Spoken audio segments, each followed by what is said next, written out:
Enseguida estaremos yéndonos a México para hablar con un periodista boliviano en México, porque México está anunciando ya, México será el primer país que va a vacunar de América Latina.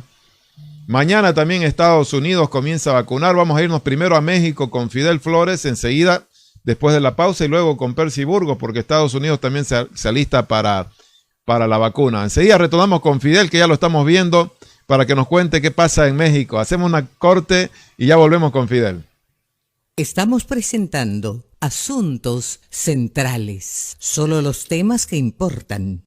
Claro, estamos ahora sí con Fidel Carlos Flores, periodista boliviano que radica en México hace tiempo, y se ha conocido la noticia que México va a ser el primer país latinoamericano que va a vacunar. Ya tienen un plan, hay fechas, hay grupos beneficiarios de la vacuna, dice la BBC.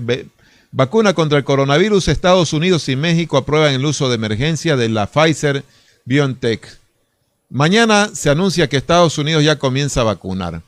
¿Qué pasa en México? Fidel Flores nos envió hace unos días atrás un plan de vacunación.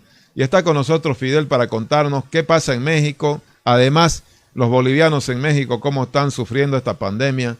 ¿Qué tal, Fidel? Buen día. Ya deben ser las 10 de la mañana, me imagino. Correcto, gracias, Tufi. Sí, así es. Son las 10 un poco más. Pero bueno, sí. Gracias. Y a través de tu programa, un fraternal saludo al auditorio que te sigue en Santa Cruz y en Bolivia. Siempre es grato reencontrarnos y vernos, al menos bajo estas circunstancias, en términos de virtualidad. Sí. Bueno, este mes ha sido particularmente complejo y caótico aquí en México, aquí en el hemisferio norte, en realidad, donde me encuentro. Les recuerdo que México, para darles un contexto, tiene 32 estados, es decir, equivalente a 32 departamentos, más o menos, ¿no? Con una población de 130 millones y una capital de 25 millones. Entonces, mencionarles que estamos en pleno invierno y ello significa además otros padecimientos que vienen en esta temporada, como la influenza, resfriados y padecimientos cercanos, bueno, relacionados con las vías respiratorias. Esto obviamente se ha incrementado. Ahora, si le sumas la pandemia, pues ahí estamos, ¿no? ¿Por qué digo complejo y lamentable? Porque a pesar de los programas de contención y de salud llamados Centinela, estos en este momento se encuentran al límite de ser rebasados. Y estamos en una segunda ola, repito, es la segunda parte de la pandemia que tanto Estados Unidos como Canadá y otros países de Europa están sufriendo. Por lo que voy siguiendo ciertas informaciones y noticias en Bolivia, creo que no es así, ¿verdad? Pero bueno, ya eso lo comentas tú. Entonces, te mencionaba que está causando estragos en términos generales en la sanidad y la economía actualmente esto en México. Y bueno, nos encontramos pues en una carrera por la cuestión de la aplicación masiva de la vacuna anti-COVID. En esa circunstancia estamos y efectivamente el día de... antes de ayer fue aprobada la vacuna por la COFEPRIS aquí en México, al igual que Canadá, un poquito antes, y días después, bueno, muy cercano también Estados Unidos. Entonces, estamos en esta... La Pfizer se aprobó. La Pfizer. La Pfizer, definitivamente. Esto hicieron tratos de compra con mucha antelación y los programas también se destinaron y se hicieron con muchísima antelación, ¿no? Entonces claro. Es importante mencionar esto. Y también darte el siguiente reporte. Anoche en Palacio Nacional se dio las últimas cifras relacionadas a la afectación de las personas de la población mexicana. Y debo mencionarte que fueron estudiadas con las PCR en general 3.200.000 pacientes, de los cuales 1.200.000 han resultado positivos y 113.700 personas lamentablemente han perdido la vida. Entre ellas, pues cada vez uno conoce personas cercanas, en caso particular mío, también lamentado ese tipo de circunstancias. Bien, entonces te mencionaba yo que ayer y antes de ayer, en esta segunda ola, estamos en el pico máximo comparable a mayo, en esta segunda ola. Y estamos con la esperanza de entrar a una meseta y posteriormente descender. Pero el comportamiento del virus pues es impredecible, ¿no? En todo caso, aquí la urgente aplicación de controles y protocolos para evitar los contagios es vital para las autoridades, tanto del Distrito Federal como en el país y varios estados como los del norte del país que ya están en semáforo rojo.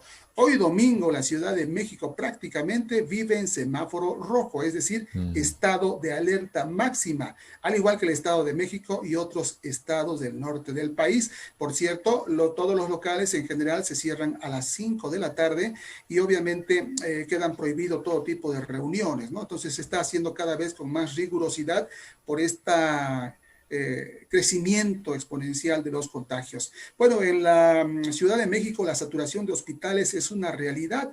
8 de cada 10 camas están ocupadas y en el país aproximadamente 5 de cada 10 camas están ocupadas. En todo caso, la ciudad y el área metropolitana está siendo impactada en estos momentos. Ayer sábado estuve en el centro histórico de la ciudad y bueno, estas medidas de rigidez que implican, se cierran calles, por ejemplo, se cierran locales, se cierra el metro, Zócalo y Allende están cerrados, se van dividiendo las calles, se distribuye gel, cubreboca, mascarillas de manera gratuita, obviamente, y bueno, estas circunstancias son así.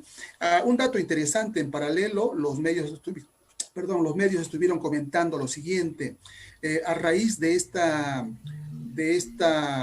aplicación de la vacuna de Pfizer, se teme de que entre en el mercado negro algunas zonas del crimen organizado para tratar de hacer negocio con esta cuestión. Por cierto, la Interpol emitió una alerta global por donde presume este tipo de circunstancias, ¿no? Y también comentarte, Tufi, que bueno, fui a la Basílica de Guadalupe, generalmente el día 12 de diciembre, que es el día principal de la Virgen de Guadalupe, normalmente recibía entre 9 y 10 millones de peregrinos todos los años. De hecho, el año pasado recibió esa cantidad de gente. Es una de las zonas religiosas, digamos, que más recibe en todo el mundo. Imagínate 10 millones de personas que van, ¿no? Claro. Por cuestión de devoción y de fe. Sin embargo, pues hoy se encuentra vacía.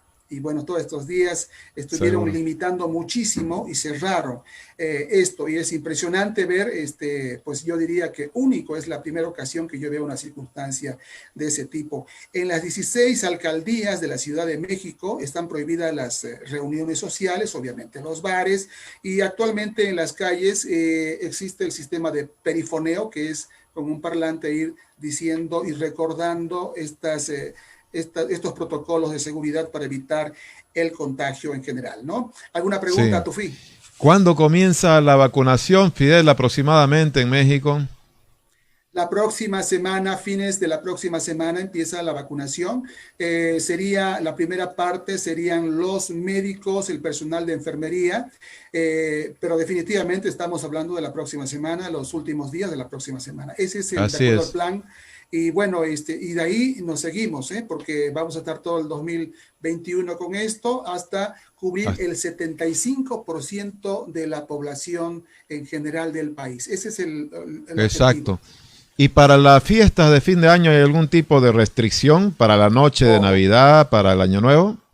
Claro, imagínate, está esto, y te repito, el perifoneo es constante, aunque debo mencionarte que no existe, pues, como en los países del Cono Sur, como un toque de queda, una restricción donde como el ejército y la policía te obliguen. México nunca entró a esa dinámica. El plan Centinela era de persuasión. Te recuerdo que debe ser que uno de los gobiernos que más ha utilizado la cuestión mediática y de virtualidad.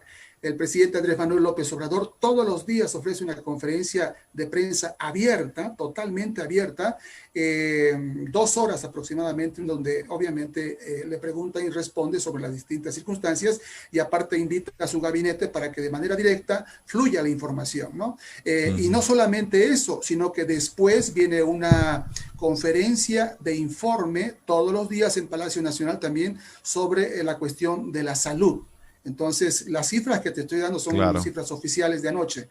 Entonces, aquí se trata de que las autoridades a través de este sistema persuaden y van informando constantemente estos planes, por ejemplo, que tú mostrabas en tu pantalla, ya existe un plan desde mucho más antes. Esto con el fin de generar cierta tranquilidad de que se está trabajando, ¿no? Evidentemente, como en toda administración, pues, de crisis existen fallas, pero creo que se van haciendo o se van cumpliendo ciertas cosas que van diciendo las autoridades que lo van haciendo. Estamos en una carrera, pues, contra el tiempo, ¿no? Porque parar la máquina económica es realmente una tragedia, ¿no? Para un país con tanta población como el caso de México. Entonces, esa es la circunstancia que estamos actualmente pasando. Muy bien. Reporte completo, querido Fidel. Te cuidas, por favor. Un abrazo grande. Vamos a volver a encontrarnos en cualquier otro momento. Ha sido un gusto verte en forma virtual. Hasta pronto. Abrazo grande. Gracias. Cordial saludo para todos. Igualmente. Nos vamos a ir también a Estados Unidos enseguidita, donde está otro colega, Percy Burgos. Estuvimos con Fidel Flores, es colega boliviano que radica en México hace muchos años, conoce mucho la realidad mexicana y nos daba un informe realmente detallado. Estamos presentando Asuntos Centrales, solo los temas que importan.